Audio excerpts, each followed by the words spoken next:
Bismillahirrahmanirrahim. Alhamdulillahirabbil alamin. Allahumma salli ala Muhammadin wa ala alihi wa sahbihi ajmain. Amma ba'du. Ikhwah sekalian yang berbahagia, anak-anakku, siswa dan siswi SMA Integral Hidayatullah dan juga siswi SMA HBS yang berbahagia.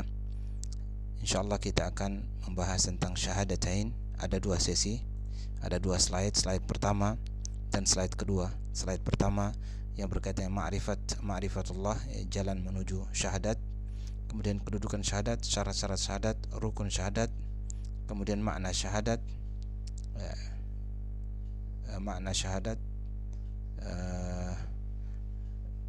kemudian sampai kepada selesai di sesi pertama. Kita lanjut ke sesi kedua, konsekuensi syahadat, sebab-sebab batalnya syahadat, kemudian perusak syahadat, dan diantaranya ada syirik, beberapa syirik kecil, syirik besar, syirik khafi, dan ini yang akan kita bahas insyaallah. Baik, kita masuk yang pertama.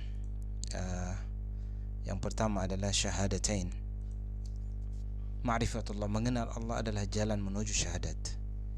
Allah Subhanahu wa ta'ala memperkenalkan dirinya sebagaimana ayat yang pertama kali turun kepada Rasulullah, surah Al-Alaq ayat 1-5, Iqra' bismi rabbikal ladzi khalaq, bacalah dengan nama Tuhanmu yang telah menciptakan. Maka mengenal Allah itu membaca mengenal Allah dengannya lahir la ilaha illallah Muhammadur Rasulullah, itu dengan cara pertama kita mengenal Ar-Rabb, dan yang kedua kita mengenal Al-Insan, ya. Ar-Rabb dan yang Al-Insan. Ar-Rabb, apa yang menjadi kekhususan baginya? Yang pertama, alladzi khalaq, dialah mencipta, al-khaliq. Kemudian dia yang maha mulia, al-akram. Dan dia juga allamal insan, yang mengajarkan manusia.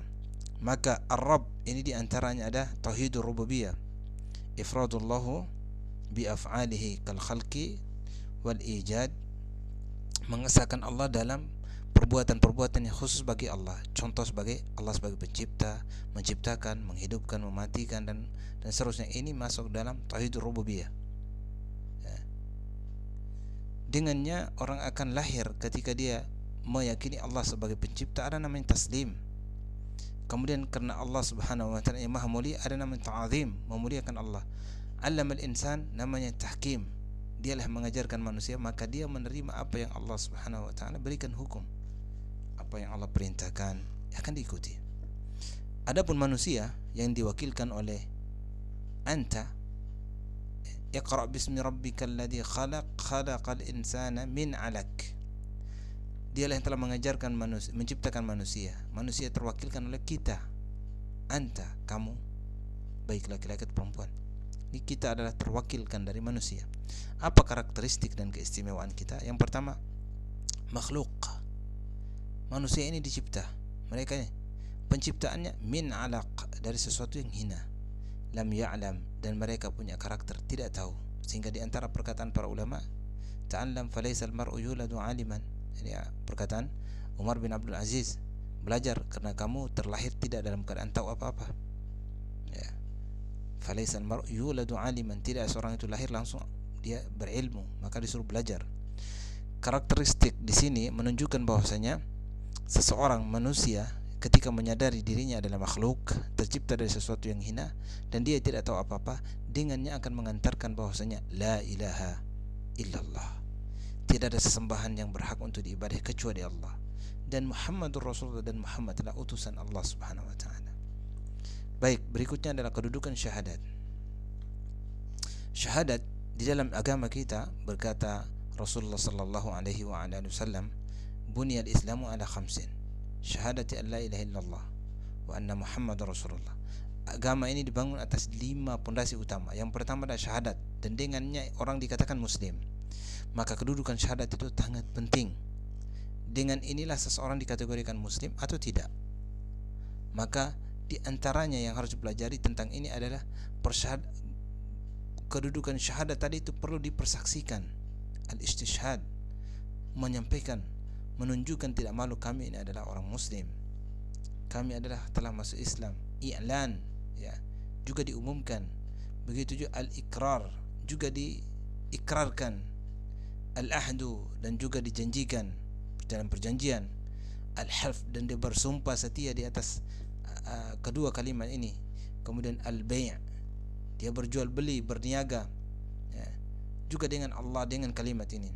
Berkata Allah Subhanahu wa taala, ya ayyuhalladzina amanu hal adullukum ala tijaratin tunjikum min adzabin alim tu'minuna billah. Maukah kalian wahai orang beriman, aku tunjukkan kepada kalian perniagaan yang dengannya kalian beruntung. Tu'minuna billah, kalian beriman kepada Allah. Ini makna syahadat di antaranya. Maka tidaklah mereka menjual diri mereka kecuali kepada Allah Subhanahu wa taala dalam hal mempelajari ilmu agama Allah, bersusah payah untuknya, bahkan dengannya mungkin mereka diberikan karunia, dibukakan harta, dibukakan ilmu, dan dia menjual untuk Allah. Dia mendapati harta, dia infakkan ke jalan yang benar, mendirikan pondok pesantren, memberikan kepada fakir miskin. Ini dia menjual apa yang untuk Allah Subhanahu wa taala. Berikutnya adalah syarat-syarat syahadat. Syarat-syarat syahadat. Yang pertama adalah ilmu, lawan daripada kebodohan. Syahadat itu orang harus tahu. Allah Subhanahu wa taala mengatakan, fa'lam annahu la ilaha illallah. Ketahuilah, sungguh yang berhak untuk diibadahi adalah kecuali Allah. Tidak ada yang berhak untuk diibadahi dengan benar kecuali Allah. Maka bersyahadat itu harus syaratnya dari ilmu, tahu. Yang kedua yakin, tidak ragu dengan apa yang diucapkan la ilaha illallah ini, yakin. Al-yakin al-yakin la yuzalu bisyak. Yakin itu tidak dihilangkan dengan keraguan-raguan. Maka yakin itu lawannya ragu. Dia yakin akan kalimat ini. Kemudian al-istislam, menerima. Makna dari konsekuensi dari syahadat ini menerima, lawan dari berpaling, meninggalkan. Kemudian tunduk, lawan dari meninggalkan, ya. Tunduk lawan dari meninggalkan, menerima lawan dari berpaling. Kemudian membenarkan, lawan dari mendustakan. Syaratnya membenarkan. Apa yang diucapkan kalau tidak dibenarkan tidak dianggap sah. Apa diyakini kemudian tidak dibenarkan tidak dianggap sah. Kalau tidak dibenarkan alias dia mendustakan, maka tidak dianggap sah syahadatnya. Begitunya dia selanjutnya mencintai, lawan dari membenci. Mencintai kalimat la ilaha illallah, dengannya dia hidup dan dengannya dia mati. Dengannya dia memberikan loyalitas karena inilah. Berikutnya adalah ikhlas, lawan daripada syirik, dan dibangun di atas ibadah seseorang itu karena ikhlas dan tidak ada syirik. Berkata Rasulullah sallallahu alaihi wasallam, fa inna Allah harrama 'alan nar man qala la ilaha illallah. Sungguh Allah Subhanahu wa taala mengharamkan neraka bagi orang yang berkata la ilaha illallah yabtaghi bidzalika wajh Allah. Dengan itu dia mencari keridhaan Allah. Dengan itu dia mencari wajah Allah. Yabtaghi bidzalika wajh Allah. Dengan itu dia mencari wajah Allah. Maksudnya mengucapkan la ilaha illallah ini dengannya dia mencari wajah Allah, di mana seseorang melihat wajah Allah itu nikmat tertinggi dan bukan keridhaan. Sekali lagi, wajah Allah. Dengan mengucapkan la ilaha, dia mencari wajah Allah karena memandang wajah Allah kepada hari kiamat termasuk nikmat yang besar. Baik, berikutnya kita akan lanjutkan kepada rukun-rukun syahadat. Ya, rukun-rukun syahadat. Yang pertama adalah kalimat la ilaha illallah terdiri dari dua rukun. Yang pertama an-nafyu dan yang kedua adalah al-itsbat. An-nafyu, yang kedua adalah al-itsbat. Nafyu adalah la ilaha, al-itsbat illa Allah, illallah gitu. Menafikan, yang pertama la ilaha, menafikan, menolak semua bentuk kekufuran, menafikan semua sesembahan, menafikan tidak ada sesembahan yang berhak untuk diibadahi dengan benar illallah. Ini rukun yang kedua, kecuali Allah. Jadi rukun pertama la ilaha itu rukun pertama, illallah itu rukun kedua.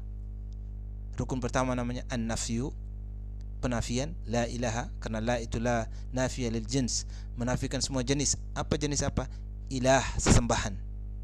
Kemudian al-itsbat, illa, ini itsbat, menetapkan. Apa yang ditetapkan? Al-muthbut, Allah, illa, kecuali Allah. Ya. Ini yang diperhatikan dengan benar. Dua rukun dalam syahadat. Yang pertama, ucapan la ilaha illallah ada dua rukun, la ilaha, dan yang kedua adalah al-itsbat, illallah. La ilaha illallah. La ilaha itu rukun pertama namanya an-nafyu, illallah itu rukun kedua, namanya al-itsbat. Ya, baik. Berikutnya adalah makna syahadat. Sebagaimana kita sudah singgung di rukunnya, maka kita melihat makna. Apa maknanya? La nafiya lil jins, la ilaha, ini la nafi, menafikan, meniadakan semua jenis. Apa jenis apa? Ma'bud, la ma'budu bihaqqin. Berkata para ulama, menafikan semua jenis ilah, meniadakan semua jenis ilah, sesembahan. Maknanya la ma'budu bihaqqin, tidak ada sesembahan yang berhak diibadahi dengan benar. Al-itsbat ini illa, kecuali al-mathbut, Allah, kecuali Allah. Ini maknanya. Jadi semua sesembahan tidak dinafikan oleh orang-orang yang ingin menjadi muslim yang hakiki, yang memiliki syahadat yang benar, menafikan semua sesembahan.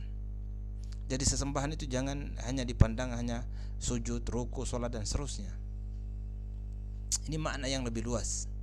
Peribadat itu makna yang luas. Berkata para ulama, al-ibadah, ibadah ismun jami'un lima yuhibbullah wa yardah min al-aqwal wal af'al al-zahir wal batinah. Ibadah itu nama yang mencakup apa saja yang Allah Subhanahu wa taala ridhoi dan Allah cintai dari ucapan, perbuatan. Ini yang nampak ataupun yang tidak nampak. Ya, ini maknanya. Jadi menafikan semua jenis sesembahan, yang menafikan semua jenis sesembahan apapun dia, dan menetapkan hanya Allah lah yang pantas untuk diibadahi. Baik, makna syahadat. Pertama, mengakui secara lahir maupun batin bahwa sungguhnya Muhammad, ini makna syahadat la ilaha illallah. Kedua, makna syahadat anna Muhammadan Rasulullah, bahwasanya Muhammad adalah utusan Allah. Yang pertama, mengakui secara lahir maupun batin bahwa sungguhnya Muhammad bin Abdullah adalah hamba dan utusan Allah untuk seluruh manusia. Yang kedua, menerima apa yang telah disyariatkan atas Nabi Muhammad. Yang ketiga, mentaati apa yang diperintahkan dan meninggalkan apa yang beliau larang. Yang keempat, mencintai beliau lebih dari yang lain. Yang kelima, menghidupkan sunnah-sunnah Nabi sallallahu alaihi wasallam. Yang keenam, menjadikan beliau sebagai contoh dan teladan dalam kehidupan, idola. Ini sesi pertama kita bahas tentang makna daripada syahadatain. Baik, kita masuk pada sesi yang kedua, syahadatain. Konsekuensi daripada syahadatain.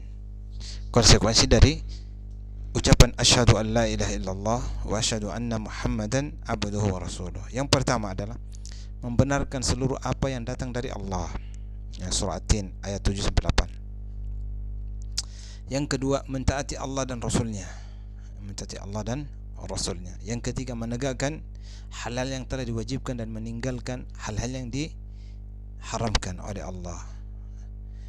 Amar ma'ruf nahi munkar. Yang kelima, menyeru manusia kepada agama Allah. Yang keenam, berjihad di jalan Allah. Yang ketujuh, memberikan loyalitas al-wala kepada orang-orang yang beriman dan berlepas diri atau al-bara'a dari orang-orang kafir. Yang kedelapan, berpegang teguh kepada Islam dan seluruh kehidupan. Ini semua tertuang dalam surah. Contoh membenarkan seluruh apa yang datang dari Allah, surah At-Tin ayat 7 dan 8, mentaati Allah dan Rasulnya, An-Nisa ayat 69 dan 80, menegakkan hal yang terwajibkan dan meninggalkan hal-hal yang dilarang, Al-Hasyr ayat 7 dan yang lainnya. Ini semua berdasarkan nas dari Al-Quran yang Allah Subhanahu wa taala turunkan. Sebab-sebab batalnya syahadatain. Yang pertama, Islam seseorang menjadi batal apabila padanya terdapat cacat sejak awal, walaupun ia mengucapkan, mengiktikadkan, meyakini dan mengamalkannya, tapi dalam waktu yang bersamaan ia mengamalkan pembatal-pembatal syahadat, maka syahadatnya batal. Sekali lagi kita membahas tentang perbuatan pembatal, tidak menentukan orang. Ini yang perlu diperhatikan. Ada namanya ta'yin, memberikan ta'yin kepada seorang, itu yang berbeda. Ini menceritakan tentang pembatal-pembatal syahadat seseorang, tidak ditentukan siapa dia, tapi ini seseorang. Yang kedua adalah dikatakan murtad, keluar dari agama Islam. Seseorang yang muncul padanya pembatal-pembatal syahadat setelah ia menjadi muslim, dikatakan murtad, keluar dari Islam. Seorang yang muncul padanya pembatal-pembatal syahadat setelah ia menjadi muslim, ya. Misalnya dia mengatakan dia keluar dari agama Islam dan seterusnya, maka dia batal syahadatnya. Baik, perusak-perusak syahadatain. Syirik dalam beribadah kepada Allah Subhanahu wa taala. Kemudian barang siapa yang menjadikan Allah Subhanahu wa taala sebagai perantara. Ia berdoa kepadanya, meminta syafaat, bertawakal kepada perantara selain Allah. Yang ketiga, barang siapa yang tidak mengingkari orang musyrik dan ragu terhadap kekufuran mereka atau membenarkan mazhab mereka, ini juga sang pembatal syahadat. Yang keempat, barang siapa yang memiliki keyakinan bahwa ada petunjuk yang lebih baik daripada petunjuk Allah dan Rasulnya dan mengutamakan hukum-hukum selain hukum Islam, maka ini juga menjadi pembatal. Yang kelima, barang siapa yang benci sesuatu yang datang kepada Rasulullah sallallahu alaihi wasallam meskipun dalam bentuk amalan, ya, barang siapa yang membenci sesuatu yang datang dari Rasulullah walaupun dalam bentuk amalan, ya. Yang keenam, barang siapa yang perolok-olok agama yang dibawa oleh Rasulullah baik dalam bentuk hukumannya, ancamannya dan seterusnya. Yang ketujuh, sihir. Barang siapa yang melakukan dan rela dengannya, mempelajarinya, melakukannya. Kalau belajar untuk bagaimana cara menangkal itu berbeda. Jika dia belajar untuk menggunakannya dan dengannya dia mengamalkan untuk mendapatkan halal dari situ, maka tidak boleh. Pembatal syahadatnya. Dan yang kedelapan, menampakkan kemusyrikan dan bekerja sama dengan orang-orang musyrik untuk musuh umat Islam. Yang kesembilan, barang siapa yang berkeyakinan bahwa boleh keluar dari syariat Rasulullah Muhammad sallallahu alaihi wasallam sebagaimana keluarnya Nabi Khidir dari syariatnya Nabi Musa. Keyakinan ini banyak diikuti oleh para penganut sufiyah yang mereka keluar dari syariatnya Nabi Muhammad sebagaimana Nabi Khidir yang keluar dari syariatnya Nabi Musa. Nomor ke-10, barang siapa berpaling dari agama Allah, tidak mempelajarinya, tidak mengamalkannya dan seterusnya. Ini perusak-perusak syahadat. Baik, berikutnya adalah syirik dan jenis-jenisnya. Kesyirikan, berkata para ulama, di antara yang dinukilkan oleh Dr. Ibrahim Ibn Muhammad Al-Bariqan, Al-Madkhal di Dirasat Al-Aqidah Al-Islamiyah, pengantar dalam belajar ilmu akidah Islamiyah, ada madhabi ahli sunnati wal jamaah dalam madhab ahli sunnah wal jamaah.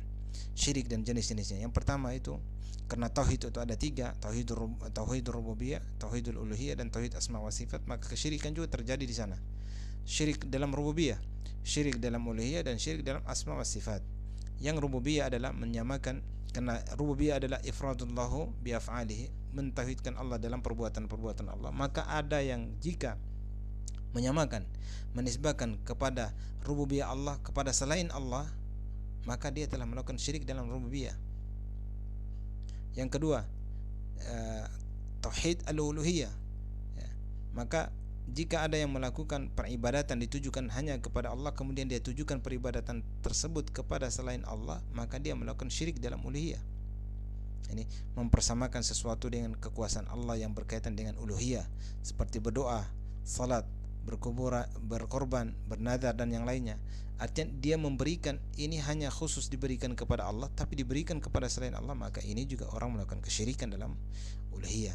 Yang ketiga, syirik dalam asma wa sifat, mempersamakan Allah dengan makhluknya dalam salah satu sifat dan namanya. Dikatakan sebagian ulama ilhad juga, dia orang-orang yang nyimpang, ya, masalah tauhidul asma wa sifat. Baik, berikutnya syirik dan jenisnya. Di antara syirik, jenis-jenis syirik, ada syirkul akbar dan ada syirkul asghar dan asyirkul khafi. Syirik besar, syirik kecil, syirik yang halus yang sangat tersembunyi. Syirik besar, di sini dijelaskan bahwasanya menjadikan sesuatu sekutu di samping Allah yang disembah sebagaimana menyembah Allah, ditaati sebagaimana mentaati Allah. Syirik besar adalah menjadikan sekutu di samping Allah, ya, sekutu bagi Allah, yang dimana orang itu menyembah Allah di saat yang sama dia juga menyembah selain Allah, ya. Diikuti sebagaimana dia mengikuti atau mentaati, ditaati sebagaimana dia mentaati Allah. Ini syirik besar.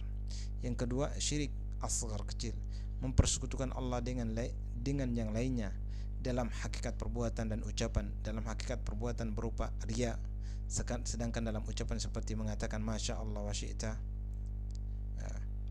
Ini ucapan-ucapan yang dengannya ada di dalamnya orang tergelincir dalam syirik kecil. Contoh masya Allah wa syi'ta, masya Allah wa syi'ta, menyamakan Allah, ini semoga Allah menghendaki. Masya Allah, ini masya Allah in syi'ta. Di sini Allah berkehendak jika kamu berkehendak. Masya Allah in syi'ta, Allah berkehendak jika kamu berkehendak. Jadi menyamakan kehendak Allah dengan engkau. Seseorang mengatakan kepada temannya, ini atas kehendak Allah jika kamu berkehendak. Nah, ini tidak boleh. Maka kita mengatakan hanya Allah saja yang berkehendak. Ketika Rasulullah SAW dikatakan kepadanya masya Allah wa syi'ta, maka Rasulullah mengatakan ataj'alani lillahi niddan, apakah engkau menjadikan saya bagi Allah itu sekutu? Qul masya Allah wahdah, katakan ini Allah saja yang berkehendak. Baik, yang ketiga adalah syirik khafi, syirik yang halus, sesuatu yang tidak terasa dari keyakinan hati atau ucapan lisan dan amalan yang ternyata mengandung persekutuan antara Allah dan makhluknya. Ini yang berhati-hati, berkata para ulama, syirik yang kecil ini la sa'ila laha, tidak ada tepiannya, sebagaimana dinukilkan oleh Imam Ibnu Qayyim. Syirik khafi, syirik yang halus itu yang paling aku khawatirkan, kata Rasulullah, adalah syirik kecil. Ditanya tentang hal itu, beliau mengatakan riya. Berkata Rasulullah, inna rajul la yatakallamu bi kalimatin min sukhtillahi tahwi bihi fi jahannam 70 khariqan. Sungguh seorang akan mengatakan sesuatu yang mengandung kebencian Allah yang akan menjatuhkan dia ke dalam api neraka jahanam selama 70 musim. Innahu akhfa min dabibin namlati. Sungguh dia itu lebih samar daripada langkahnya seekor semut hitam, an-namlati sauda ala sakhratin sauda, di atas batu yang hitam, as-sama, di atas batu hitam yang keras. Jadi saking gelapnya tidak nampak.